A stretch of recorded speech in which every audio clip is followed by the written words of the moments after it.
কিন্তু হৈমবতী, তুমি আমার স্ত্রী হয়ে, তুমি আমার অর্ধাঙ্গিনী হয়ে, কই তুমি তো একবারও উলুধ্বনি করলে না, তুমি তো একটাবার হাতে তাল দিলে না। দেখো হৈমবতী, এই মন দিয়ে শুনে রেখে দাও, এই কথাটা অনেকে জানে। প্রদীপ প্রদীপ চলে চলে, অপ্রদীপের আলোতে অনেকে আলো পা, কিন্তু প্রদীপের তলাটা কোনোদিন আলো পায় না গো। প্রজ্বলিত প্রদীপের আলো সকলেও পেলেও প্রদীপের তলা অন্ধকার থাকে। আজকে এত লোকে কীর্তন শুনছে, হাতে তাল দিচ্ছে, উলুধ্বনি করছে, ওরা আলো পাচ্ছে, কিন্তু তুমি আমার স্ত্রী হয়ে আজকে তুমি একটা বারের জন্য কই হাতে তাল দিতে পারলে না, হাতে তাল দিলে না। সন্ধেবেলা ঘুমিয়ে যেতে নেই, শুনে রেখো হৈমবতী, আজকে তুমি আমার মাথাটাকে নিচু করে দিলে, হেট করে দিলে। এই সন্ধেবেলার একটা নাম আছে, পৃথিবী খ্যাত নাম হলো রাক্ষসকাল। সন্ধেবেলাকে কেন রাক্ষসকাল বলে এটা জানতে হবে। হে ভক্তমণ্ডলী মায়েরা, কথাটা ধরে রেখে দেন, কেন রাক্ষসকাল বলে। আজকে মায়েরা আপনারা এসেছেন জল ঢালার জন্য, কার মাথায়? এক মাথায় নয়, 5 মাথায় জল ঢালেন।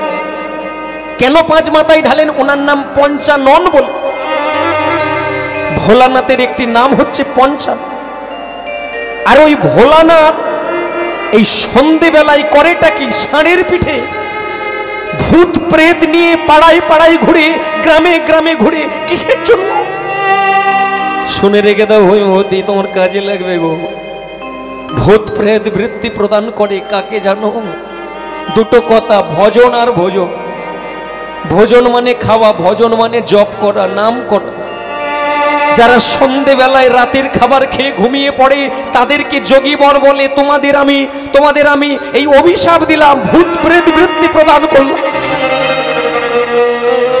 কিন্তু হৈমবতী, এই তুমি আমার স্ত্রী বলেই তোমায় বললাম গো, সন্ধেবেলায় যারা ঘুমিয়ে যায় না, যারা সন্ধেবেলায় তুলসীর তলায় গিয়ে প্রদীপ জেলে, ধূপ দিয়ে, হাতে তাল দিয়ে কীর্তন করে, ভোলানাথ যোগীবর তাদেরকে বলে, আশীর্বাদ করে। আশীর্বাদটা কি? ওগো ওগো, তোমরা আমাকে সন্তুষ্ট করেছো, তোমরা তুলসী তলায় প্রণাম করেছো, আমি সন্তুষ্ট হয়েছি। তাই ভগবানের কাছে এটুকু জানাবো, তোমাদের যেন কৃষ্ণ ভক্তি হয়। হে ভক্তমণ্ডলী মায়েরা, রাত্রিকালে আজকে ঘুমিয়ে যেতে নেই। যারা ঘুমিয়ে যায় প্রদীপ নিভে যায়। আজকের প্রদীপ জেলে রাখতে হয়। আজকের দিনটাই মোমবাতি না, প্রদীপ জ্বালাতে হয়। কেন জ্বালাতে হয়? শিবরাত্রির দিনে প্রদীপ, আর দামোদর ব্রত মাসে প্রদীপ। এই 2 সময় প্রদীপ কেন দিতে হয় এটা জেনে রাখো। দামোদর মাসে প্রদীপ দিতে হয় এই কারণে, ভগবান খুশি হয়। তেলের প্রদীপ না, ঘিয়ের প্রদীপ দিতে হয়। কিন্তু কিভাবে দেবেন? হ্যাঁ, মনে মনে ভাবছেন, অনেকে চিন্তা করছেন, ঘি কিনতে হবে, সলতে কিনতে হবে, প্রদীপ কিনতে হবে। ভগবান বলে উঠেছে, ওগো ভক্ত, দিতে লাগে না গো। তোমার যদি প্রদীপ কেনার পয়সা নাও থাকে, তোমার যদি ঘি কেনার পয়সা নাও থাকে, আমি তো আছি। প্রদীপ কিনতে লাগে না, তবুও তুমি কৃপা পারবে। তুলসী তলায় বসে আরেকটি কাজ করতে হয়। তুমি মনে করছো আমার প্রদীপ কেনার পয়সা নেই, আমি কি করে তুলসী তলায় যাব? যেতে লাগে না। তবে একটা কথা, আমি তোমাকে একটা কৃপা করব। সেটি কি? তোমাকে রাত্রিবেলার দিকে একটু রাস্তায় বেরোতে হবে। ভগবান বলে দিচ্ছে। ভক্ত বলে, ওগো প্রভু, রাত্রিবেলা কেন রাস্তায় বেরোবো? এই কারণে, কারণ রাত্রিবেলায় রাস্তায় বেরোতে বলছি মানে ঘোরাঘুরি করার জন্য নয়। অন্য লোকের বাড়ির দিকে যাবে, দেখবে তুলসীর মঞ্চ কোথায় আছে, আর ওখানে যদি গিয়ে দেখো, কি দেখবে? তুলসীর প্রদীপ জ্বলছে। ভক্ত বলে উঠেছে, প্রভু তাহলে আমি কি করব? হ্যাঁ, প্রদীপটাকে হাতে করে তুলে নেবে। অপ্রভু, তাহলে পালিয়ে যাব না, পালাবে না। তবে প্রভু আমি কি করব? ওই প্রদীপটাকে তুলে নিয়ে 1 হাত দূরে আবার বসিয়ে দাও। বলে, প্রভু এই 1 হাত দূরে বসালে লাভ কি হবে? বলে, যে প্রদীপ দিয়েছে কিনে সে যা ফল পাবে, যে তুলে অন্য জায়গায় বসিয়ে দেবে একই ফল পাবে। আসলে প্রদীপ জ্বালানো বড় কথা, যারা জ্বালাতে জানে না, জ্বালা প্রদীপ সরিয়ে দিলেও একই ফল প্রাপ্ত হয়। এই জন্য সন্ধেবেলার এত দাম। মুসলমানরা ওরা যায় কোথা? ওরা মসজিদে যায়, খ্রিস্টান ধর্মের চার্চে যায়, সনাতন ধর্মে মন্দিরে যায়। গলায় আঁচল দিয়ে, কাপড় দিয়ে, মাথা নত করে, তুলসী তলায় প্রণাম করে গোবিন্দকে জানাই, হে গোবিন্দ কৃপা করো। আর ভোলানাথ যদি এটা দেখতে পায়, আশীর্বাদ করে তোমাদের কৃষ্ণ ভক্তি লাভ হোক।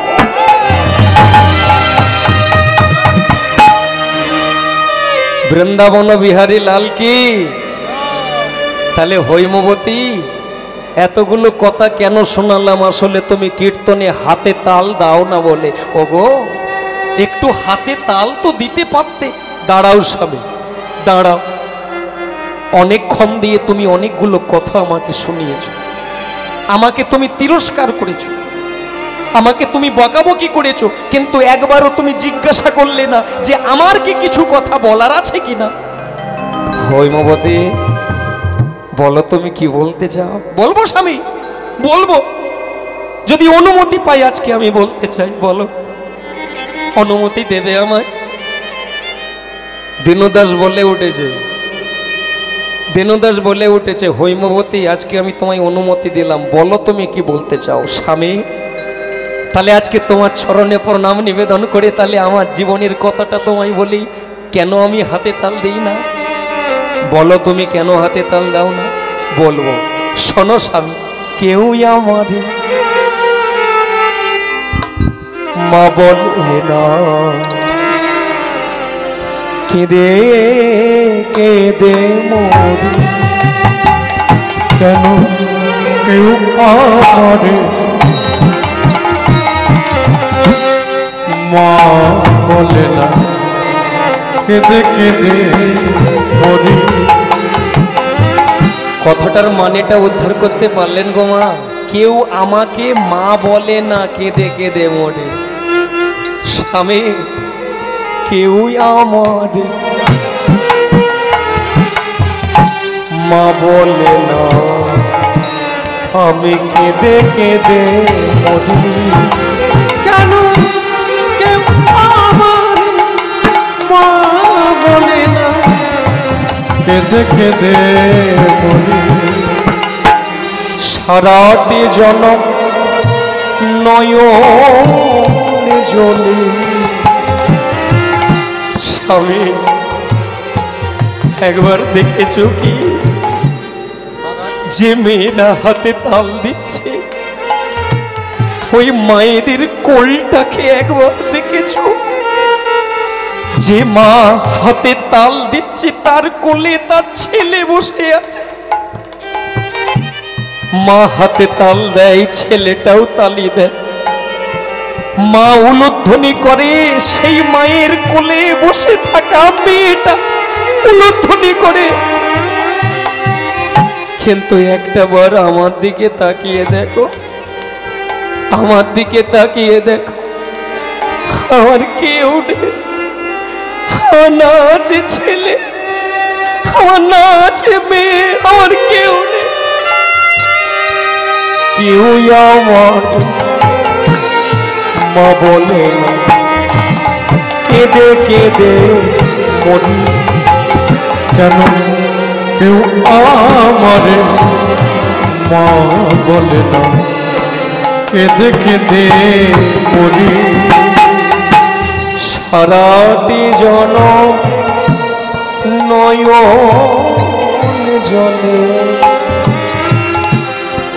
ভেসে গেলাম আমি। সারাটি জনম নয়ন জলে।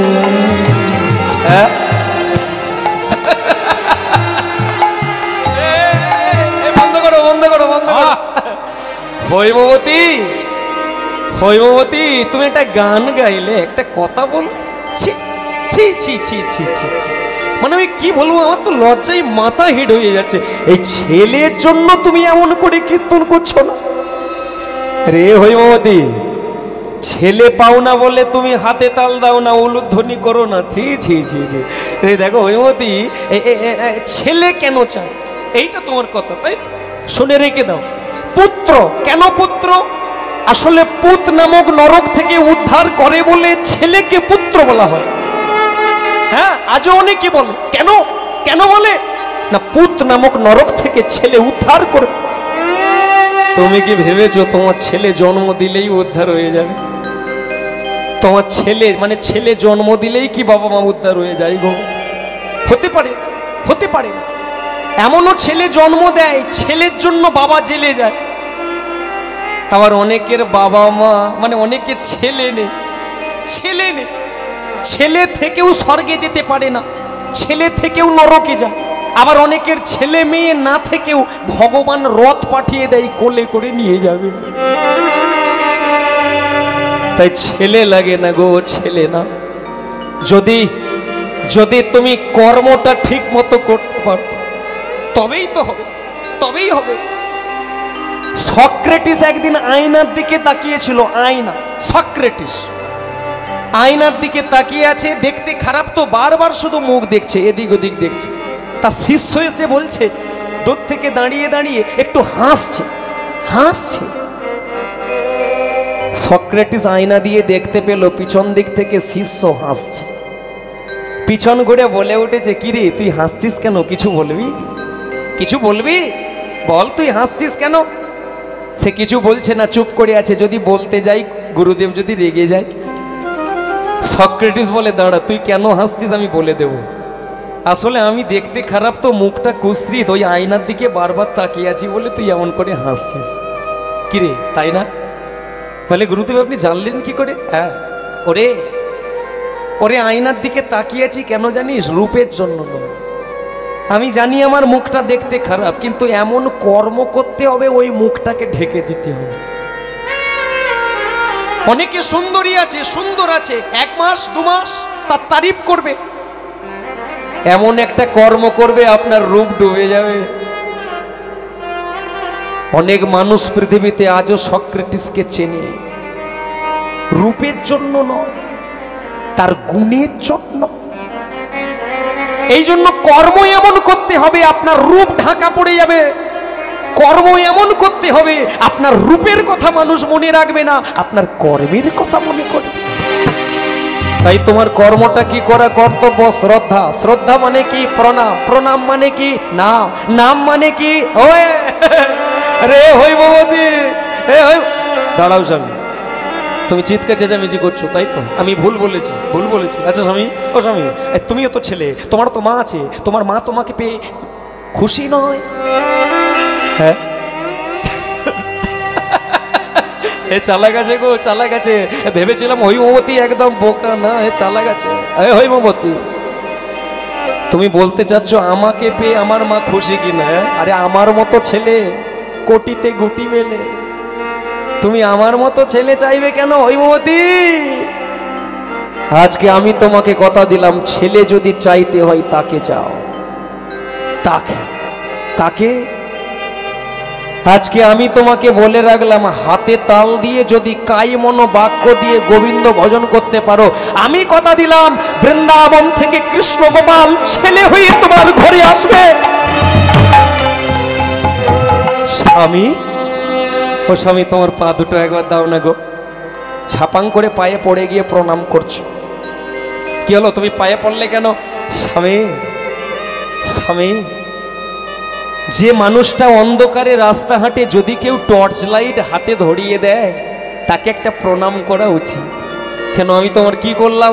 এই যে আজ পর্যন্ত কেউ আমাকে রাস্তা দেখায় না, এই যে তুমি আমাকে অন্ধকারে লাইট দিয়ে দিলে, এই যে গোবিন্দকে প্রণাম করলে গোবিন্দ ছেলে রূপে ঘরে আসবে, এটা আমার জানা ছিল না গো। এই আজকে তুমি আমাকে রাস্তা দেখিয়ে দিলে, আজ থেকে তুমি হলে আমার কাছে গুরু। তাই তোমাকে আমি প্রণাম করলাম গুরু জ্ঞানে। গু শব্দে গুচ্ছ অন্ধকার, রু শব্দে আলো। এই অন্ধকার জগৎটাকে যে আলোই ভরিয়ে দেয় গো, সেই তো গুরু হতে পারে গো। তাই আজ থেকে এই আমি তোমাকে গুরু জ্ঞানে তোমাকে প্রণাম করলাম। ও স্বামী, আর একবার জিজ্ঞাসা করছি, সত্যি হাতে তাল দিয়ে কীর্তন করলে গোবিন্দ মানে কৃষ্ণ আসবে তো?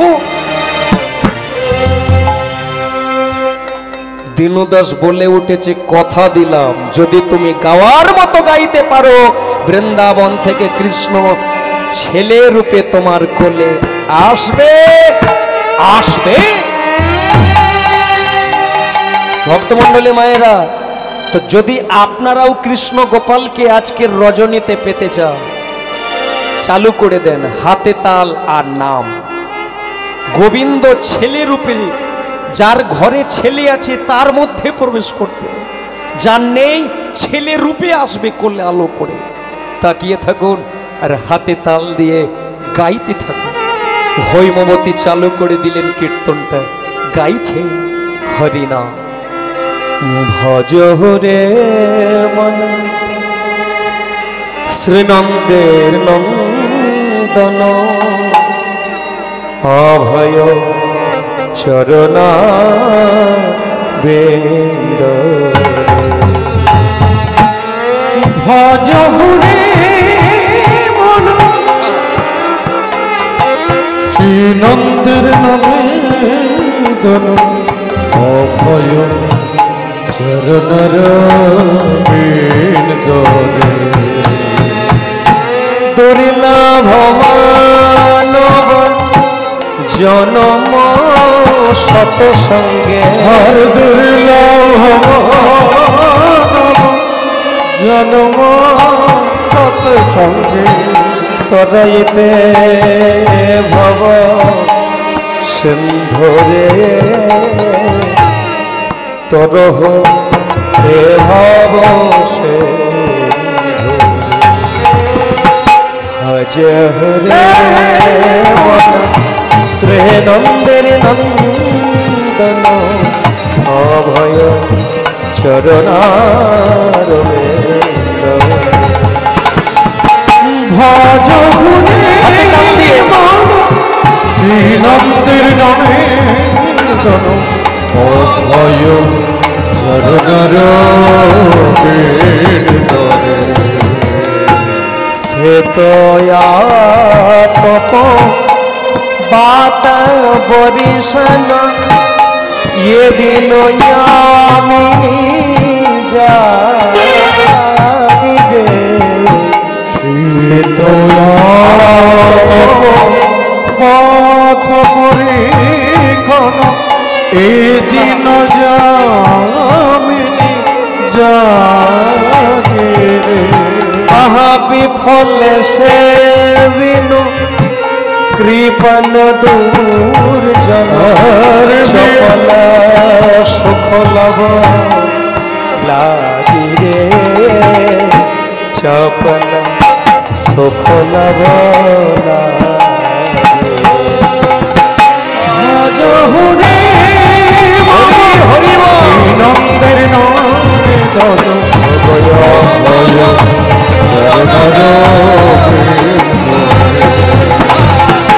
ভজ হরে মন নন্দের নন্দন, অভয় চরণর বেন্দ রে। এ ধন পুত্র পরিজন, ইথে কি আছে পরতে। কামল দল জল জীবন টল মালা, তল জল জীবন টল। ভজ হো হরি পদে নে তেরে, ভজ হো রে পদে নে তেরে। হরি ভজ হো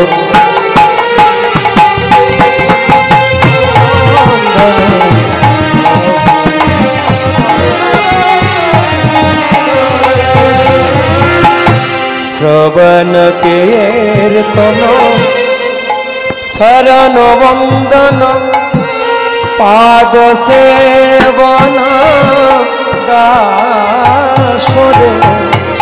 পূজন সখীগণ আত্মনিবেদন, গোবিন্দ দাসয়ভে দাসে রে গোবিন্দ দাস যোগে দাসে প্রেম সে ধ্বনি ভজ হরে মন শ্রীনন্দের নন্দন অভয় চরণারে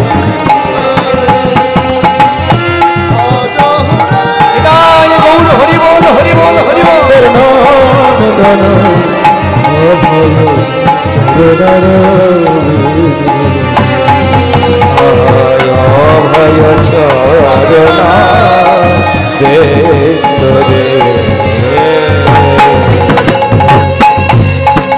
बोलो वृंदावन बिहारी लाल की बाल गोपाल कृष्ण कन्हैया की प्रेम से बोलो बाल गोपाल कन्हैया की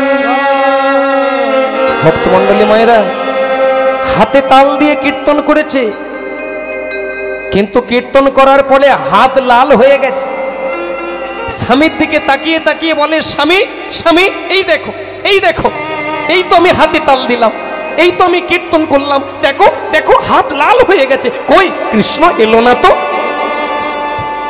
বলে উঠেছে দীনদাস বলে উঠেছে হৈমবতী গাছ লাগাতে পারো জল দিতে পারো সার দিতে পারো কিন্তু ফুল ফোটাতে পারবে না তোমাকে বলেছি বৃন্দাবন থেকে কৃষ্ণ গোপাল আসবে তুমি বিকেলে হাতে তাল দিয়ে সকালবেলা কৃষ্ণ চাইছো হাতে তাল দিতে থাকো কথা দিলাম কৃষ্ণ আসবে ভক্তমণ্ডলী মায়েরা এতজন বসে বসে কীর্তন শুনছেন কই হাত তুলে বলুন তো মুক্ত দেখেছেন আপনারা মুক্ত কোথায় পাওয়া যায় কে বলতে পারে মুক্ত মুক্ত কোথায় পাওয়া যায় একটু জোরে সমুদ্রে নদীতে আচ্ছা ভালো কথা আচ্ছা মুক্ত কার মধ্যে থাকে ঝিনুকে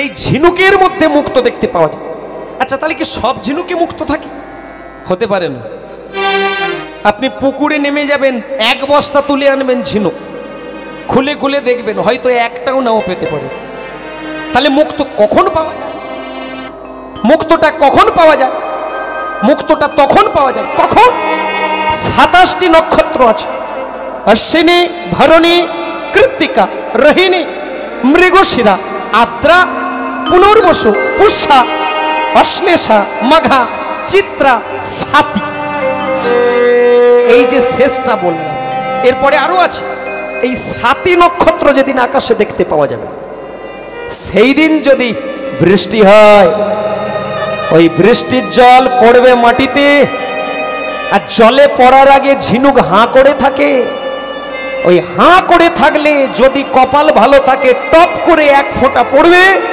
ঝিনুক মুখটাকে বন্ধ করবে আর জলের তলায় চলে যাবে একদম মুক্ত হয়ে ডাঙাতে উঠে আসবে ঠিক তা শোনো হৈমবতী গুরুদেব যে মন্ত্রটা দেয় ওই মন্ত্রটাকে মন দিয়ে শুনে নিতে হয় কোথায় কান দিয়ে শুনবে হৃদয়ে ধরবে গুরুদেবের একটা মন্ত্র সেটা কি শুনে রাখো গুরু মুখ পদ্ম বাক্য হৃদয়ে করিয়া ঐক্য আন্না করিও মনে গুরুদেবের একটা বাক্য হৃদয়ের মধ্যে ধরে আন চিন্তা না করে ঘরে ঢুকবে দরজা বন্ধ করে দিয়ে হাতে তাল দিয়ে কীর্তন করো গো দরজা খুলবে মুক্ত হয়ে বেরোবে হৃদয় গৌর হরিও এই জন্য এই কথাগুলো কেন বললাম হৈমবতী আসলে গুরু যা বলেছে সেটাকে হৃদয়ে স্মরণ করে তাল দাও আর কীর্তন গাও কথা দিলা বৃন্দাবন থেকে কৃষ্ণ গোপাল আসবে আসবে আসবে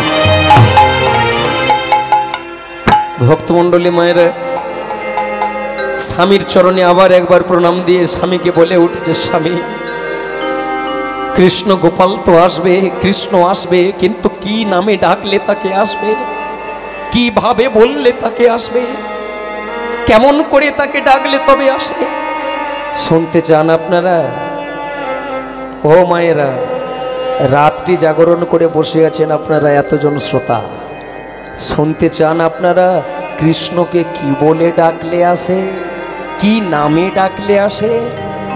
কাজী নজরুল ইসলাম এই গানটা লিখেছিলেন, শুনে রেখে দে। সখী শ্রী হরে কেমন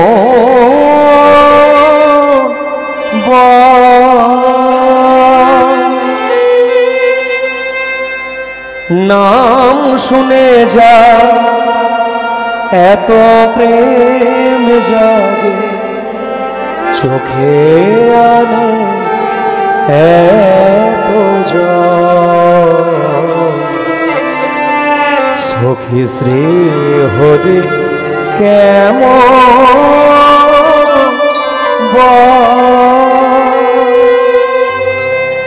সে কি আছে এ পৃথিবীতে,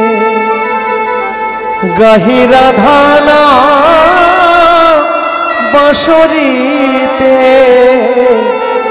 সে কি আছে এ পৃথিবীতে, গহিরা ধানা বাঁশরীতে, যারে অনুরাগে বিরহ যমুনা হয়ে ওঠে চঞ্চল।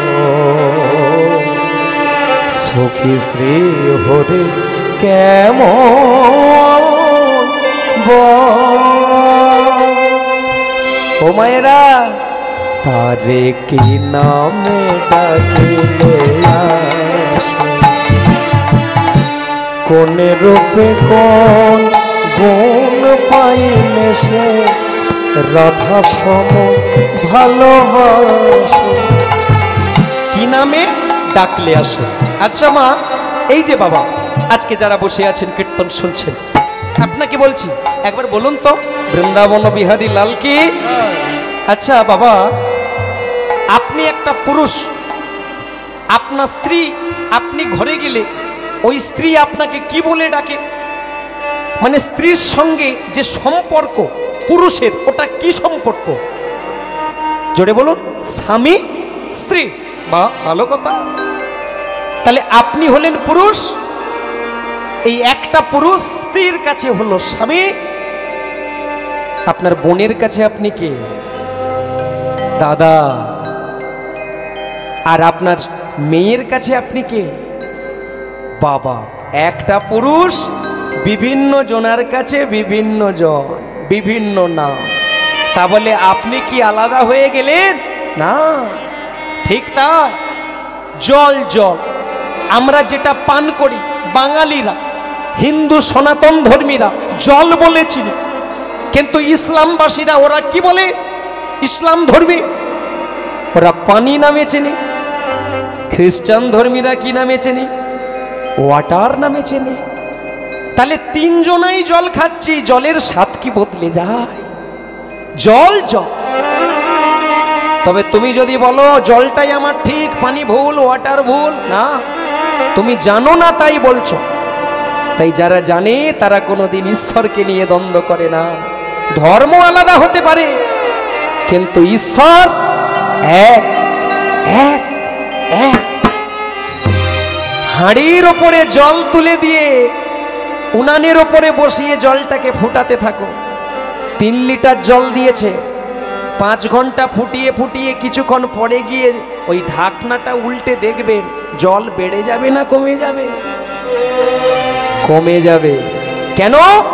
ওই জলটা ফুটতে ফুটতে বাষ্পীভূত হয়ে উড়ে যাবে, কারণ তাপ পেয়ে জল উড়ে যায়।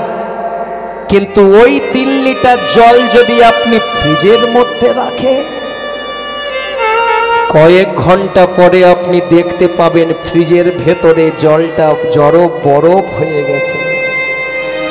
কি অবস্থা দেখুন! অবস্থার পরিপ্রেক্ষিতে জল কখনো উড়ে গেল, আবার কখনো বরফ হয়ে মূর্তি ধারণ করলে। ভগবান কৃষ্ণ হচ্ছে জল। যারা যুক্তি তর্ক দিয়ে কৃষ্ণকে বিচার করতে যায়, তাদের কাছে হাঁড়ি খুলে দেখবেন হাঁড়ি আছে, কৃষ্ণ নেই। অনুরাগ, তাদের যুক্তি তর্কের তাপে কৃষ্ণ উড়ে যায়। কিন্তু যারা যুক্তি তর্ক দেয় না, ঈশ্বরকে অনুভূতির মাধ্যমে ওরা ঈশ্বরকে ওই বরফের মতো করে হৃদয়ে মূর্তি দিয়ে ধরে রাখতে চায়, তারাই তো ঈশ্বরের মূর্তিটাকে দেখতে পায় কোথা? হৃদয়েতে।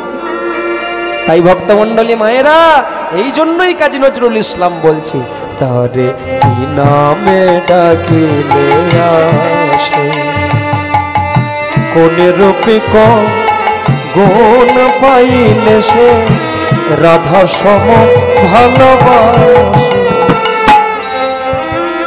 শোকে শুনেছি সে নাকি কালো, হরি বল হরি বল, জালে কেমন সে এত আলো, শুনেছি সে নাকি কালো, হৃদয় গৌর হরি বল, জালে কেমন সে এত আলো, মায়া ভোলাইতে মায়া বিষে করে গো মায়ার ছল, শ্রী হরি কেমন নাম শুনে যা এত প্রেম জাগে, চোখে আনে এত জল, শ্রী হরি কেমন সুখী, শ্রী হরি কেমন সুখী, শ্রী হরি কেমন।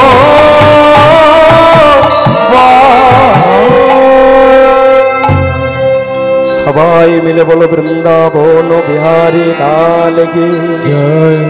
বাহ, অপূর্ব। এই তো পরিবেশ, এতক্ষণ পর মনটা ভরে যাচ্ছে এইভাবে। আবার বলো বঙ্ক বিহারী কি জয়, বাল গোপাল কৃষ্ণ কানাইয়া কি জয়, নিতাই গৌর প্রেমানন্দে হরি বল হরি। ভক্তমণ্ডলী মায়েরা, কীর্তন হলো, মেয়েটা হাতে তাল দিয়ে এতদিন পর্যন্ত কীর্তন করলেন, কিন্তু কীর্তন করতে করতে ভগবান এবার কৃপা করবে। কৃপা করার পালা, ভগবানের আশার পালা। কৃপাটা কি করে করবে শুনে রেখে দেয়। আচ্ছা মা, আপনার তো গ্রামের মানুষ, বলুন তো আজ থেকে কয়েক বছর পিছিয়ে যান। কয়েক বছর পিছিয়ে গেলে আপনারা খেয়াল করতে পারবেন, দেখবেন ঝুড়িতে করে লক্ষ্মী, সরস্বতী, কালী, পেঁচা, তারপরে আপনার বলুন না লক্ষ্মীর ভান্ডার, হাঁস, এই মাটি দিয়ে সুন্দর করে তৈরি করে ঝুড়িতে করে পাড়ায় পাড়ায় বিক্রি করতো না? দেখবেন কিসের বিনিময়ে? দেখবেন শাড়ির বিনিময়ে, পুরানো শাড়ি। এই যারা এগুলোকে তৈরি করে বাজারে বিক্রি করতেন তাদের নাম আছে কি? পটিদার। এই পটিদার করেছেটা কি না, ঝুড়িতে করে এই লক্ষ্মী, সরস্বতী, কালী সকল দেব দেবীকে তুলে দিয়ে মাথায় করে পাড়ায় পাড়ায় বিক্রি করছে, পাড়ায় পাড়ায় বিক্রি করছে। ঠাকুর নেবে গো ঠাকুর, একটু জোর করে বলবেন, ঠাকুর নেবে গো ঠাকুর। একটু ডেকে দেন না, ডেকে দেন, ডেকে দেন। না না না না, পটিদারকে, দোকানদারকে বলছি। ও দোকানদার, দোকানদার কিছু মনে করবেন না, বলি এই যে এই আপনার কাছে জিভ বের করা ঠাকুর আছে কি? দোকানদার বলে এই আবার কি ঠাকুর? হ্যাঁ, জিভ বের করা ঠাকুর আপনারা চেনেন, কি নাম? মা কালী। এই জিভ বের করা ঠাকুরটার খুব প্রয়োজন। দেখবেন ভক্তমণ্ডলী মায়েরা, এই বর্তমান পৃথিবী তথা পশ্চিমবঙ্গ তথা এই আমাদের কয়েকটা জেলাতে দেখবেন সব থেকে যে দেবীর বেশি পরিমাণে পুজো হয় ওই দেবীর নাম কি? মা কালী। কেন বেশি পুজো হয়? কারণ আছে। এই দেখেন মা, ওই বলতে নেই, মা বলে মদ খাবে বলে, তাই না না, এই আমাদের পাড়া ছেলেদেরকে একদিন বলেছিলাম আপনারই মতো কথা একদিন বলেছিলাম পাড়ার ছেলেদেরকে, এই দেখ ভাই ভাই এই আমি তো তোদের পাড়ার ছেলে, ভালো কথা, এই যে তোরা পুজো করছিস, ঘন ঘন মায়ের পুজো করছিস, মানে 2-4 মাস ছাড়া ছাড়াই পুজো করছিস, কর মা, মায়ের পুজো কর, ভালো কথা, মা তো কই বললো দায়নি, মা তো শক্তি যোগায়। কিন্তু দেখ ভাই, তোরা শুধু মা কালীর পুজো করছিস, তোরা একটু ওই কৃষ্ণের পুজো টুজো করতে পারিস না? বলে দেখো দাদা, ভেবেছিলাম করব, কিন্তু তোমাদের কৃষ্ণ আলাদা, তোমাদের কৃষ্ণ কিচ্ছু খায়নি, নিরামিষ। তাহলে মা কালী বলে, ও দাদা তুমিও সব জানো না, আসলে তুমি তো বাইরে বেরো না, মায়ের পুজো করলে একটা জিনিস আমরা ফ্রিতে পাই। বলে কি পাই? বলে মায়ের পুজো যদি করি আমরা একটা জিনিস ফ্রিতে পাই। বলে কি সেটা? বলে তার নাম হচ্ছে মদ। বলে মায়ের পুজো করলে মদ পাস, তুই কোথায় পেলি? বলে কেন, এটা ঠাকুর মশাই তো দিয়ে দেয়। বলে কোথায় পেয়েছি? দেখবেন চণ্ডী বলে একটা বই আছে, চণ্ডী, ওই চণ্ডী খুলে দেখবেন ওখানে লেখা আছে মধু খারন্তি। মধু খারন্তি, মদিরা, মদ নয়। মদিরাটা কি না, ফুলের মধু একত্রিত করে ওটাকে গাজালে তবে ওটা মদিরাতে পরিণত হয়। মা কালী, মা দুর্গা যখন অসুরকে বধ করতেন তখন মা মদিরা পান করতেন, কিন্তু কোনোদিন মদ্যপান করতেন না।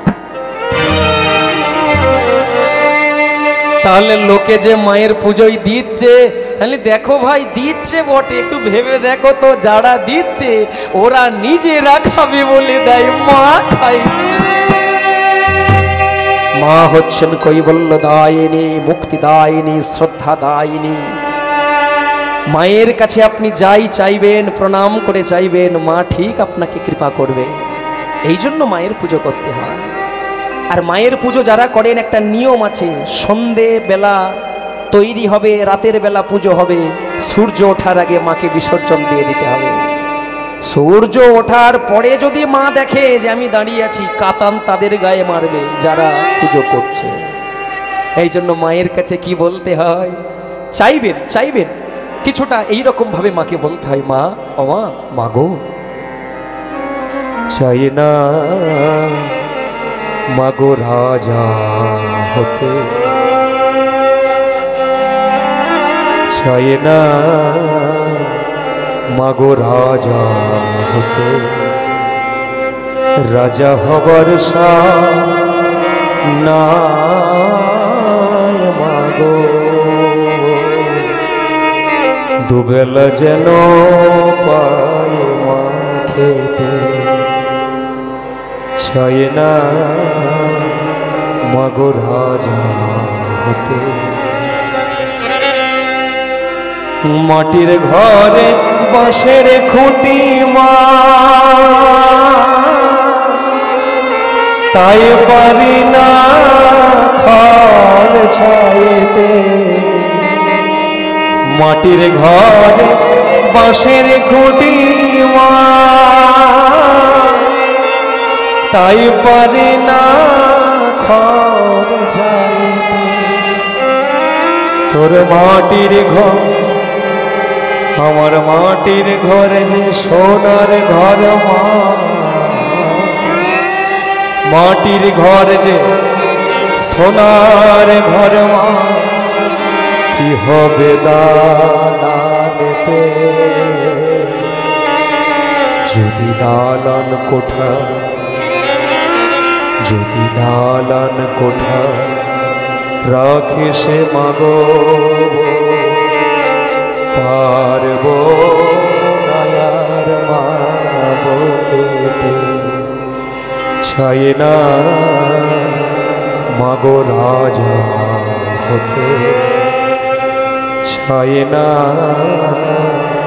মাগো রাজা হতে। মা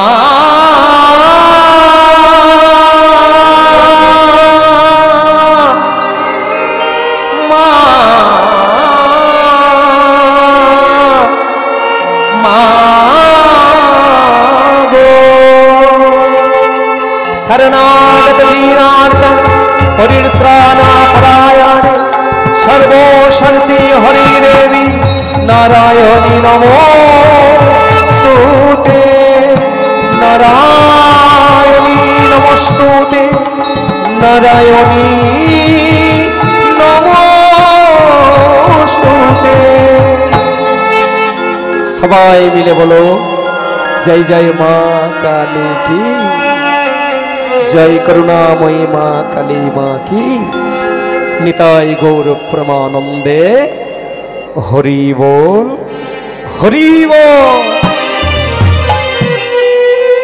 মাথায় করে এবার পটিদার কি করছে, ওই ঠাকুর বিক্রি করছিল, ওই মা কালী 18 আনায় বিক্রি হয়ে গেছে, মা লক্ষ্মী দেবী 16 আনায় বিক্রি হয়ে গেছে, মা সরস্বতী বিক্রি হয়ে গেছে।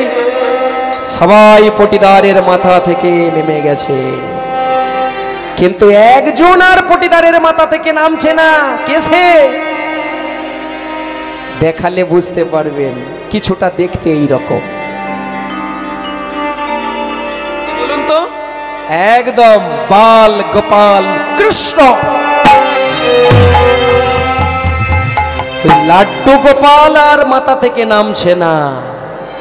এই যেই না মাথা থেকে নেমেছে, পটিদার তখন চিৎকার করে বলে উঠেছে, ওই ছেলে, ওরে তুই কি মাথা থেকে নামবি না? নাম নাম বলছে। কত লোকে কত কি দিয়ে গেল, মা কালী দিয়ে গেল, মা সরস্বতী দিয়ে গেল, তুই কি নামবি না? সে পটিদারের মাথা থেকে ভগবান কৃষ্ণ বলছে, এই যে আসলে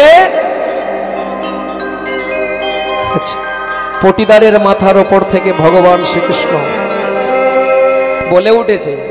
সেটা কি, একটুখানি ছোট করে বলে দিই, শুনে নেন আপনারা। মাথার ওপর থেকে ভগবান কৃষ্ণ বলে উঠেছে যে রাস্তা শেষ হয় না, সময় হলে আমি ঠিক জায়গায় নেমে পড়ব।